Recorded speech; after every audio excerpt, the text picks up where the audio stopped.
Tonight, hours before that major summit, the president's warning to Vladimir Putin. President Trump warning of severe consequences if Russia doesn't end the war in Ukraine. As world leaders meet, President Zelensky warning Putin is bluffing as Russia intensifies its assaults. Our Richard Engel on the ground in Ukraine tonight. Also, Chattanooga recovering from flash flooding, 3 feet of water drowning areas. Rescuers loading people into rafts in the dark as a man helped save a driver stuck in water up to his neck. Now the new round hitting the Northeast and the flood emergency in Alaska. Entertainer-in-chief President Trump taking over the Kennedy Center honors, announcing he's hosting and that he personally selected this year's honorees, including Kiss, Gloria Gaynor, and Sylvester Stallone. The rash of armored truck heists, robbers carrying AR-15s going directly for bags of cash. In one case, stealing more than $2 million. Are they all connected? We take you inside underground cartel tunnels, big enough to traffic drugs and people, the crackdown, and the exclusive video we obtained showing a possible human trafficking operation. The young aviator stranded in Antarctica after a flight into history ended in an icy detour. This is NBC Nightly News with Tom Yamas. And good evening. Tonight, the countdown is on for that high-stakes summit in Anchorage, Alaska, between President Trump and Russian leader Vladimir Putin. Ahead of talks to end the 3-year Russian invasion, Putin's army still pummeling Ukraine's front lines.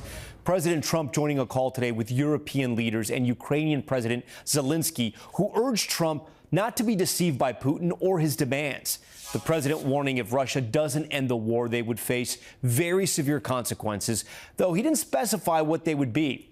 It all begs the question, how much can be accomplished in Alaska at this historic meeting? We begin tonight with Richard Engel, who's in Ukraine as the clashes continue. Russia has been intensifying its assaults on Ukraine.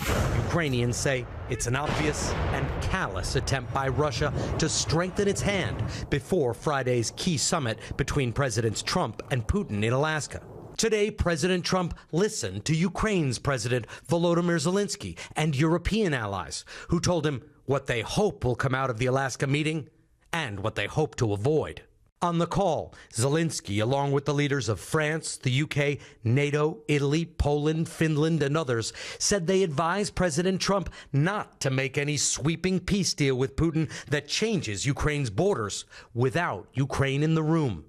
Zelensky was not invited to Alaska. How were your calls this morning with European leaders, and was it your call not to invite President Zelensky to your meeting with Putin? No, just the opposite. No. We had a very good call. He was on the call. President Zelensky was on the call. I would rate it a 10. President Trump said another meeting could follow Friday's summit with Putin and didn't rule out Zelensky joining that one. There's a very good chance that we're going to have a second meeting, which will be more productive than the first. Adding if Putin doesn't agree to end the war, there will be very severe consequences. After more than 3 years of fighting, Russia currently occupies about 20% of Ukraine. A peace deal could see Ukraine forced to surrender some or most of that territory.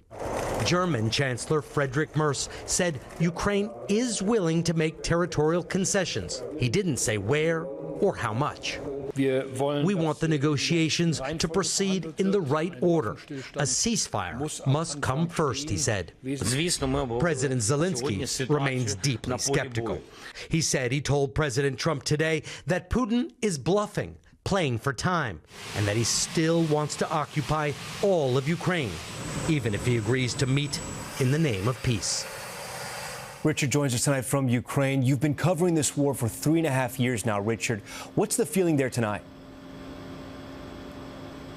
Well, there's a lot of apprehension on many levels. I mean, just look behind me. I'm in the city of Dnipro, which is a major city in central Ukraine. And the reason it's dark is not because there is a blackout. Every night, people here turn off the lights. And they do that in many cities all across Ukraine because of the constant Russian drone attacks. People here desperately want a ceasefire. They want it right now. But they don't want to see President Trump and Vladimir Putin carve off 20% of the country. Richard Engel back in Ukraine for us. Richard, we thank you. Now to the severe weather back here at home impacting millions across the country, with storms hammering cities and flash flooding putting parts of the southeast underwater and taking a deadly turn. We get details from Aaron Gilchrist. Tonight, punishing rain and deadly flooding for a second day in a row in parts of Tennessee and Georgia. Tennessee officials blaming severe flooding and saturated ground for 4 confirmed deaths, including a man in Chattanooga. Authorities say he was swept away by a swollen creek during Tuesday's storm. We did not expect, especially the gravity of what occurred, to hit us and then in such a short period of time. This incredible video capturing a man in neck-high water rescuing a woman from a submerged vehicle caught in flash flooding. Anderson Stout got stuck there too and captured the video. After it had happened, I kind of came to and I was like, wow, that was serious. That was scary. The Chattanooga area saw just over 6 inches of rain on Tuesday, marking its second wettest day ever. There were 25 to 30 cars that were broken down, not moving. Nobody was in it. I mean, it was surreal. Meanwhile, out west, wildfires still raging. Today, red flag warnings are in effect for 7 million, including people in Washington, Utah, and Colorado, as heat and winds pick up. And in Juneau, Alaska, residents are breathing a sigh of relief. The Mendenhall has crested, and it is starting to go down. The worst appears to be over in the capital city after record flooding related to the Mendenhall Glacier forced evacuations and school closures. Police say the barriers are holding with no significant water incidents. Back in northern Georgia, this week's powerful storms forcing nearly 100 people to evacuate their apartments, many by boat, leaving their lives turned upside down. You see, it's pretty bad. I mean, everything, it's total loss. And in the Northeast tonight, severe storms hammering cities with rain and forcing airport delays and cancellations. In the backyard? With that, Aaron Gilchrist joins us tonight from Chattanooga. And Aaron, the flood threat there isn't over just yet? You're absolutely right, Tom. And let me show you something. This is the Chickamauga Creek. This is one that is about 6 feet higher than it's supposed to be. We're told by folks that live here there is more rain possible for tonight. There is a flood warning in effect for this body of water, and there are thunderstorms in the forecast yet again tomorrow. Tom? Aaron Gilchrist for us. Aaron, thank you. Let's head to Washington. President Trump today announcing he's putting his stamp on another American cultural institution, the Kennedy Center Honors. The president says he'll host this year's event and handpick the honorees this year. Here's Gabe Gutierrez. What's going on over here? Already a near constant presence at wrestling matches and NFL games. Tonight, President Trump is expanding his role in American pop culture at the latest battleground of the culture war. We ended the woke political programming, and we're restoring the Kennedy Center as the premier venue for performing arts anywhere in the country. After naming himself chairman of the board earlier this year, President Trump is now declaring he'll lead the Kennedy Center's awards ceremony in December. I've been asked to host. I said, I'm the president of the United States. Are you fools asking me to do that? Sir, you'll get much higher ratings. The Kennedy Center has been home to dazzling performances since the 70s. Today, President Trump announced this year's honorees, which he says he personally selected. I would say I was about 98% involved. I turned down plenty. They were too woke. I had a couple of wokesters. The winners include rock legends Kiss, disco queen Gloria Gaynor, blockbuster action hero Sylvester Stallone. Sly is a pillar of the really American pop culture and one of the biggest names on the Hollywood Walk of Fame. In fact, the only one that's a bigger name on the Hollywood Walk of Fame, they say, is a guy named Donald Trump. The president also ordering a review of the Smithsonian's museum exhibitions, a White House letter stressing the iconic institution should ensure alignment with the president's directive to celebrate American exceptionalism and issue corrections where necessary. Critics say it amounts to rewriting history. It's downright Orwellian. It's something you'd see in an authoritarian regime. At the Kennedy Center tonight, portraits of the president, first lady, and vice president greet visitors as the commander-in-chief reshapes much more than politics. And in Congress, a Republican-sponsored bill proposes renaming the Kennedy Center after President Trump. Tom? All right, Gabe, we thank you. Police in Pennsylvania are looking for the pair wanted in an armored truck robbery. It happened in broad daylight in a shopping center, one of several recently in that area. Here's Aaron McLaughlin with that video. Tonight, a brazen robbery caught on camera. You see an armed Brinks truck parked outside a supermarket near Philadelphia. The driver, who police asked us to blur this video, is quickly followed by two armed men. They pointed their firearms at the driver, ordered the driver to turn over their handgun, and then took the 2 bags of money. I think it was about 15 seconds total, start to finish. You see the suspects make a run for it. One armed with an AR-15 style firearm. Police saying the duo got away with 2 bags of cash believed to be worth more than $700,000. Seconds before the robbery happened, you can see a bystander walking into the store. The risk of violence to all the bystanders was very, very high. But also how easy it was. Correct. Yeah, I mean, it was out in the open. There was really nothing to prevent that from occurring. Tuesday's heist, the latest in a series targeting armed trucks across Pennsylvania this summer, including this one back in June, where prosecutors say gunmen took off with more than $2 million after robbing another Brinks driver outside of a Home Depot.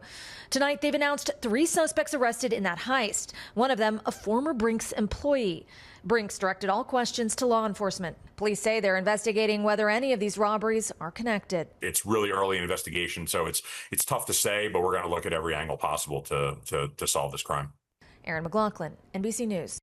All right, now to a trip around the world gone wrong. A 20-year-old has been stranded in a remote part of Antarctica for nearly 7 weeks after being accused of flying there without authorization. He spoke to our Liz Kreutz tonight.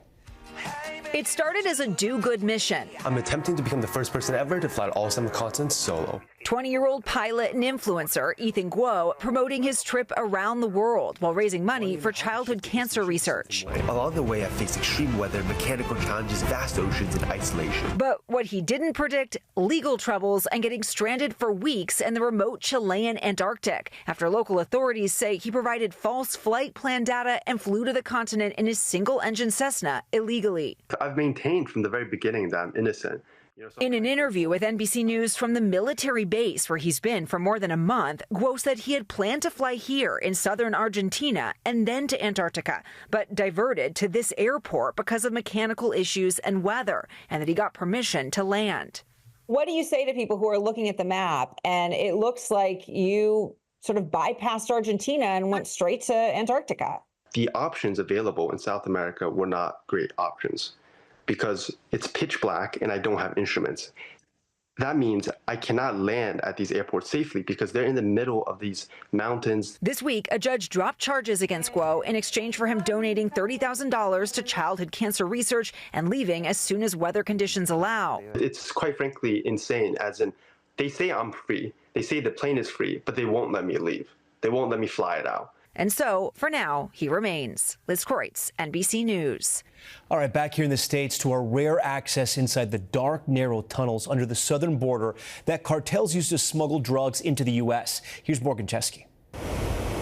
Steps from the U.S.-Mexico border, there's a hidden battle below. Coming down, we went underground with U.S. Customs and Border Protection for a closer look at how they say they're hitting cartels where it hurts. So we've made it about 20 feet down, but this is where this system really opens up, stretching back this way. We followed Agent Lance Lenore through a tunnel that CBP says was designed by smugglers, one of dozens intercepted by his team. When you get down in a tunnel like this one and you shine your light and it just keeps going, I mean, what are you thinking? There's nothing that really surprises us too much anymore. We found a bounce house blower modified to pull in fresh air and metal rails allegedly used for moving large quantities of drugs. For every one of these tunnels that you cut off to a cartel, how hard is that hitting them? Oh, significantly. That's a year's worth of hard labor down the drain. And the profit from pushing drugs through? I would imagine that's pretty crushing to the people who actually constructed this. But with the border crackdown above, business below may be changing, with human smugglers trying to take advantage. Video obtained exclusively by NBC News shows an adult and child crossing through a tunnel big enough to walk through. The message written in Chinese characters is clear: get into the U.S. without getting caught. Another claims to show a different group of migrants running into the U.S., and these people sharing in Mandarin the exact date they say they entered, June 22nd, 2025. Neither NBC News nor CBP were able to verify the authenticity of these videos. CBP doesn't deny human smuggling is taking place underground, but the agency says it's not uncommon for smugglers to falsely advertise safe passage for profit.